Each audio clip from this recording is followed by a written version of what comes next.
This is a new bait, the new bigger size from Megabass. You know, we've had the 1.2, the 1.5, been great in my arsenal, but you know, when I was at Kentucky Lake, the first 3 days of practice, we had like 70,000 cubic feet a second coming through that lake, and the water is really dirty. And man, it's my first experience with it. I just got them before I went. I ended up catching a bunch of fish on it in practice, and the first day of the tournament, you know, it was when those fish were still shallow. Now, as the tournament progressed, they got a lot deeper. You know, what everybody sees on TV is the final day, but, you know, they never see how I got to the final day. You know, I had to make a transgression from that shallow to deep as the water cleared up, but it's just a really good bait. It's very, very buoyant. It's got a great action to it. You can just notice, just like the 1.2 and the 1.5, it's got the real narrow nose, the dimple on the head, the hook hanger on top. All these are patented to the Megabass bait, and what they do is make that bait have a hunting action when it's coming through the water. You know, if it hits something, it really deflects off hard, comes back, and it's always hunting for center. And the colors, you know, this is one of my favorites. It's a chartreuse blue, one of the colors we all like to throw across the country, but it's a transparent chartreuse blue. When you hold it up, you can kind of see through it, and it's just a softer version of it for a little bit clearer water. So, question, you said you like the chartreuse. What kind of water conditions are you throwing it in, like dirty water? Stained, you know, 2 foot visibility, 2.5 foot visibility, and up, you know. Okay. And when would you switch to this, the 2.0, as opposed to the other?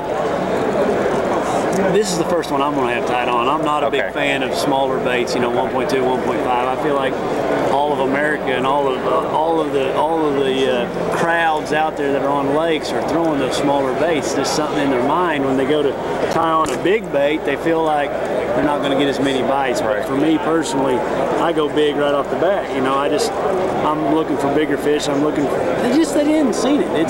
I throw the big ones. Now, if I'm starting to lose them on it, or I feel like they're turning, not getting the bait fully, or I'm hooking them on just on the back hook, then I'll downsize to the 1.5. And if they're not eating it fully, I'll go to the 1.2. You know, there is certain times they key on those smaller baits. For the most part, I'm always going to start with a bigger bait. And how deep does the 2.0 run? The bait gets deep. It gets a lot deeper than you realize. Is it variable? It just depends on what size line, but on a 17-pound test, I don't have any problem hitting 6-7 feet of water with that bait. Okay. So you were waiting for this one. How about the grenade? I know you're really excited about that one. I love this bait, and it's just such a neat bait, a big profile, you know, in the fall when those fish really start feeding on those gizzard shad, and when they're feeding on bluegill. And it's a couple things that I really like about it. It's a very buoyant bait, so it's a bait that I can wake across the surface if I hold my rod up really high and I reel it really slow. It's just got a really great subtle wobbling action right on top of the water.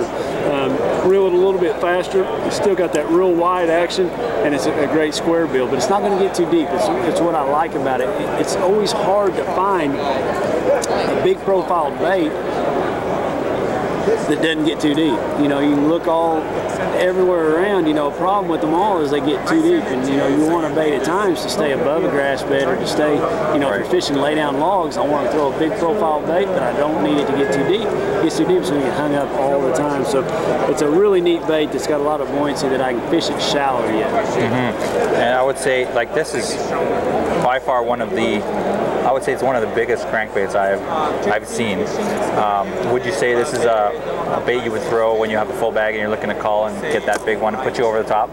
I throw the thing right off the bat. So you're just looking for... No, this is my kind of stuff. I'm not a sissy little bait guy. I mean, that size doesn't worry me at all. I mean, I've caught 2-pound bass on, you know, 8-inch swim baits. So, I mean, people don't realize that's just the size of a bluegill. I mean, that's the bait. They eat that size bluegill every day, or that size shad every day. You know, that thing's 4 inches long.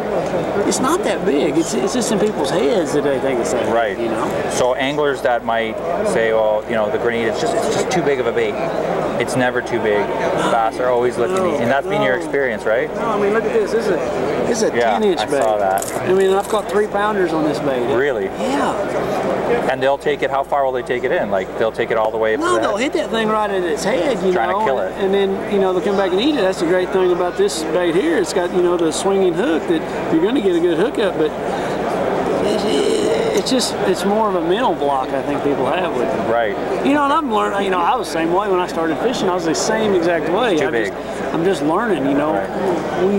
We think we know a lot about bass, and in reality, every day we're learning more and more about them. And they'll eat stuff that size all the time. I have a question, because when you say that, you say so much confidence, and I have a question about Megabass in general. Why Megabass? And someone who watching this video will say, "Oh yeah, but I can get," and this is true. Okay, I'm going to answer it. Look at it. Tell me what other bait looks that much like a bluegill. That's my first comment. Is the finish is really nice, and when I look at some other baits, you can see the mold lines and that kind of thing, and just the finish and the craftsmanship. The paint job. Yeah, it's amazing. And the bait works. I mean, it's not just a pretty paint job on a piece of plastic. It has, everything has a specific action for it. If you look at this bait right here, excuse me, sorry. This is the hijack. It's a wake bait.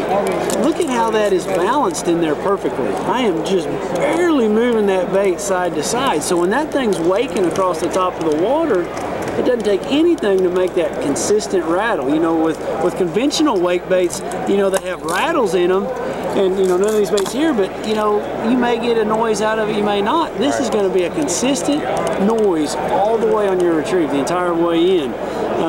And it's that kind of stuff to me that just gives me so much more confidence throwing a Megabass bait that, man, you know, the detail that they put into it, the downward looking eyes, that, man, it gives me confidence as a fisherman. I am throwing one of the best baits available that I don't feel like a lot of the other people on that lake's fishing. You know, the biggest reason that I partnered with Megabass, I wanted to be with a company that gave me an advantage. You know, when you go to Kentucky Lake and you got hundreds of locals out there fishing every day, I don't feel like very many of them are throwing stuff that I'm throwing. I feel like it's an advantage I have over everybody else. So, yeah, for a regular guy watching this video, might say, well, I don't have much time on the water. I work 9 to 5 or whatever. Right. I want to make the most of my time, and I want to catch as many fish as I can. So that's another reason to go with Megabass, is because you get consistency. So you don't buy a bait and it doesn't work. You get the same bait out of the package every time, and quality.